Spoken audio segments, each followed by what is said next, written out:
I just want to ride it, you know? I just want my bike and I want to ride it and I want to enjoy it.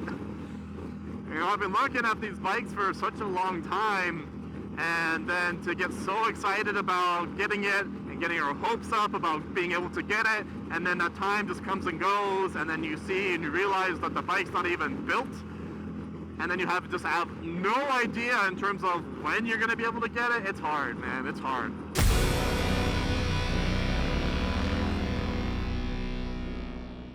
Hello everybody. Today, riding up to San Francisco, going up to 7th Sun Tattoo for a consultation. So I won't talk about what I'm going to be potentially getting, because that'll definitely be a video for down the line, but took this opportunity to record some thoughts and obviously make a video. So today, I'm going to talk about something that's been frustrating me for some time. If you're not aware, I put down a deposit for my next bike in November of 2021. And it was originally estimated that the bike would be delivered around February, March. It is now April. And the bike has not even been built yet. I contacted the manufacturer and they said they have no estimated date for when it will be built. So I have absolutely zero idea of when I will actually be getting my bike, which is obviously very frustrating. You know, they give the spiel of, yeah, the supply chain and everything else. I get it. I know it's hard. I get it. And it's just frustrating for me. It's not the fact that I have to wait. It's the fact that I have no idea how long I'm going to be waiting for. Like, that's my problem. If you were upfront with me and telling me, hey, you're going to wait 6 to 8 months, fine, cool. Set the expectation. That's fine. I don't care. I don't mind that. The fact that I have absolutely no idea if it's going to be another 6 days before it's built, or another 6 months, or a couple more years, I have absolutely no idea. And I know with the wait time for even some cars being, you know, a year or two, I'm like, do I just cancel my order and not, you know, potentially get a 2022 model in like 2023 or 2024? Because then the argument's going to be, well, if you're going to try and get a 2023 or a 2024, then you're probably going to have to wait again for those bikes, but probably not as long. So I contacted the dealer. I asked him, I was like, hey, is the deposit I put down for the bike, is that transferable to any other bikes that you have in stock? And he said yes. So that got me looking to, what do they have in stock? You know, what's something that I could potentially get? For context, I'm not in a really big hurry. I've communicated before, I did order a bagger. This would be something that Tiny Tater and I would utilize for much longer trips. So the Scout can absolutely do it, but just for comfort for her primarily, that would be the reason why I would get this bike. And also, we're not really going to be going on any long-term trips anytime soon. Because, you know, Yoshi's still very young, and just with logistics and everything else, it doesn't make sense to try and do that right now. So the whole logic was I would get the bagger now, so that way I would really get comfortable with it, get used to it, put miles on it, and really start that, you know, modification process and really get the bike to where I want it to be, and really just get comfortable with it. So that way when we do go on those long trips, it's not going to be a learning experience. So I could very well just get an entirely different bike, and with the, you know, full expectation that this will be something that I will primarily use just for my own enjoyment, but maybe getting something a little bit different, something maybe a little bit maybe sportier, so like a naked bike or a sport bike, or, you know, look at any other touring bikes. I did a lot of research on the Kawasaki H2 SE SX really took a look at that, because that bike looks really interesting. What is all this traffic? Saturday afternoon, welcome to California. Alright, guess we're going there.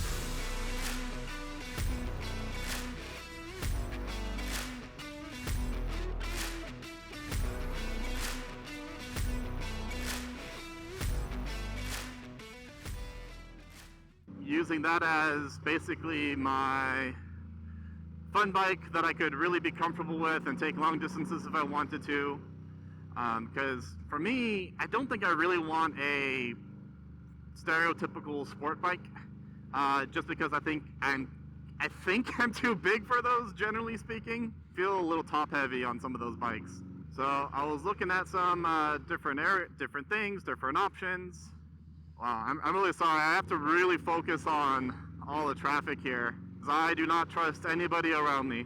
So this video is going to be a little bit jumpy. And yeah, I have a hard enough time just talking on the bike. So talking and trying to pay attention to everybody in terms of what they're doing, making sure I don't die. Yeah, that takes a little bit more focus. So I have to prioritize not talking. Alright, for the third time, I was taking a look at this Kawasaki. And the reason it caught my eye is just all of the cool tech that's in there. And I really like the look of it. It would be a very different experience, so I think that would be pretty cool. Obviously, with it being a super sport bike, power is not going to be any issue at all. If anything, it's going to be me trying to resist the urge just to go full blast as much as I can and then get horrendous amounts of speeding tickets. So that wouldn't be the issue. And it has a bunch of capability to bring stuff along. So it has capability for saddlebags and everything else. Which I probably wouldn't get right out of the get-go, because I don't think I'd really go touring on that anytime soon. Because if I was going to do that, I would just use the Scout. But it'll be a fun bike. Other bikes I was looking at was the Yamaha, like maybe MT-10, MT-09, that kind of bike. Just more of those like naked bikes, which are very popular and for a good reason. Just looking at different kinds of bikes. But then the other thing was thinking of was, all right, am I buying 3 bikes now? Because now I'm gonna keep the Scout, then I would buy this bike, and then I would still end up with the Bagger. So then I'd have 3 bikes. I'm like, do I really need 3 bikes? Probably not. Do I have space for 3 bikes? No. That's kind of what led me to just stick around with my original order and just stick with that bike, because no matter what, I'm still going to have fun on the Bagger. I'm still going to be able to ride it and do whatever I want with it. It's still going to be a different experience from the Scout. It's still going to check all those boxes, but it's just a matter of, can I just be patient, and can I just wait? Even though it is frustrating to not know how long you're going to wait for. Hopefully, it won't be too much longer. I mean, if they were originally estimating February, March, I have to assume that, all right, maybe April or May, quote unquote, maybe that'll work. Who knows? I'm just really hoping that because I ordered a 2022, they're not making any big changes for like 2023, because that'll be a bummer. If it's like, all right, I got my 2022 and then 2023, and then I get like this whole other like, hey, here's this new engine, or here's this and do that. And I'm like, well, because I did spend a lot of money on getting this bike. Oh, I mean, I'm going to. I haven't spent it yet. All I did was put down the deposit. I am getting a ton of upgrades on it right from the get-go. And the mods that I am planning on putting on it are, in my opinion, very unique mods for it. Things that are not as popular or not as commonly seen on some of these bikes. But I think things that are very, very cool and help me achieve what I want to achieve. So it's a little bit hard to keep things vague without spoiling it, because for some of these mods, they are brand specific. So if I do talk about it, then it's like, oh, well, if you're going to get this one, then that obviously means you're going to get this type of bike.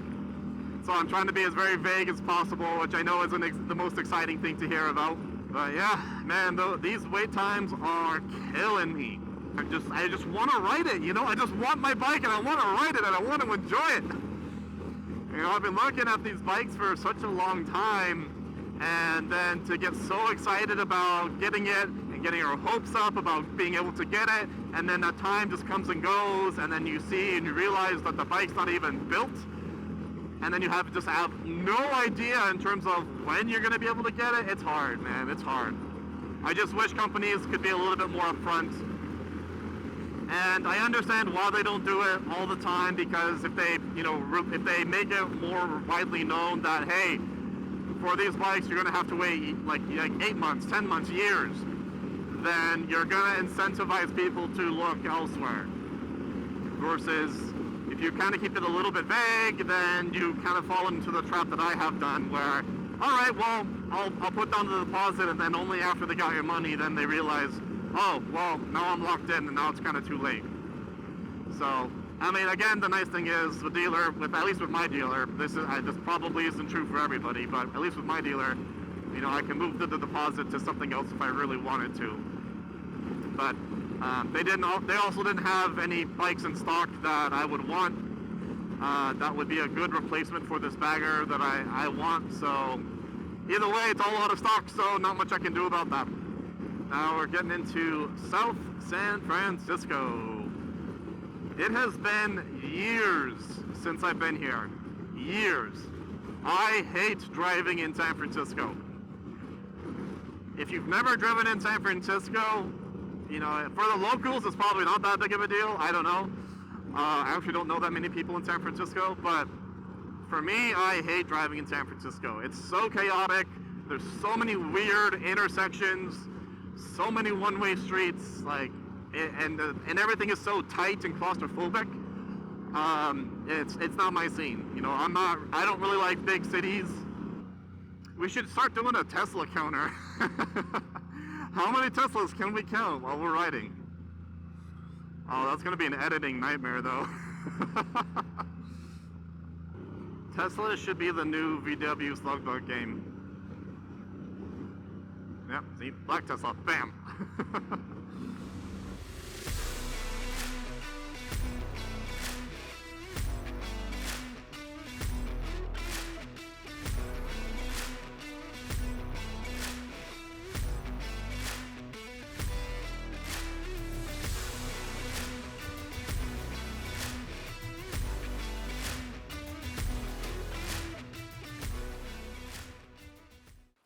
And we are here. Seventh Sun Tattoo, right down there. Alright everybody, be brave, do good, take care of yourselves. Thanks for watching. Thanks for listening to me rant. Have a good day.